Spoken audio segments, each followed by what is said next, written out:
শাবনূর মানেই সেই স্বপ্নের ঠিকানা, যা বাংলাদেশের অত্যন্ত ব্যবসা সফল চলচ্চিত্র। অন্য আর সব সিনেমার মতো শিবলি সাদিক পরিচালিত আনন্দ অশ্রুতে তার অভিনয় দেখে মুগ্ধ হননি এমন দর্শক খুঁজে পাওয়া ভার। গভীর আবেগ, নিপুণতা ও সারল্যে ভরা শাবনূরের অভিনয় যেন এদেশের সিনেমাপ্রেমীদের হৃদয়ে গেঁথে আছে। ভক্তদের মন রক্ষার্থে জনপ্রিয় এই অভিনেত্রী দীর্ঘ বিরতির পর আবার ফিরেছেন রূপালী পর্দায়। আরাফাত হোসাইন পরিচালিত রঙ্গনা সিনেমা দিয়ে শাবনূর প্রায় 10 বছর পর ক্যামেরার সামনে দাঁড়িয়েছেন। এর মধ্যে 3 দফায় সিনেমার শুটিংও করেছেন তিনি। গত মাসে শুটিং শেষ করে আবার সিডনিতে গেছেন অভিনেত্রী শাবনূর।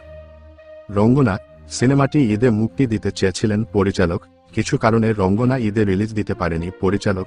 এর জন্য অবশ্য দর্শকদের কাছ সামাজিক মাধ্যমে ক্ষমাও চেয়েছিলেন পরিচালক। ক্যারিয়ারে অসংখ্য হিট সিনেমা উপহার দিয়েছেন শাবনূর।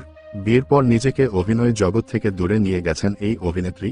এরপর থেকেই প্রিয় তারকাকে পর্দায় দেখার জন্য অপেক্ষার প্রহর গুনছেন সিনেমাপ্রেমীরা। শিগগিরই দেশে ফিরবেন এই নায়িকা। ঢাকায় ফিরলেই সিনেমার বাকি অংশের কাজ শেষ করবেন শাবনূর। রঙ্গনার দ্বিতীয় লটের শুটিংয়ের আগেই নিজের আমূল পরিবর্তন এনেছেন এই অভিনেত্রী। ওজন কমিয়ে রীতিমতো সবার নজর কেড়েছেন শাবনূর। রোববার 23শে জুন নিজের ফেসবুক অ্যাকাউন্টে 2টি ছবি শেয়ার করেছেন এই নায়িকা। ছবিগুলো দেখেই বোঝা যাচ্ছে সিনেমার চরিত্রের প্রয়োজনে শরীরের মেদ জড়িয়েছেন তিনি। নায়িকার এমন পরিবর্তনে উচ্ছ্বসিত দর্শকরাও। পছন্দের নায়িকার কাছ থেকে ভক্তরাও দারুণ কিছু প্রত্যাশা করছেন। তাদের আশা, পর্দায় আবারও ঝড় তুলবেন পুরনো শাবনূর।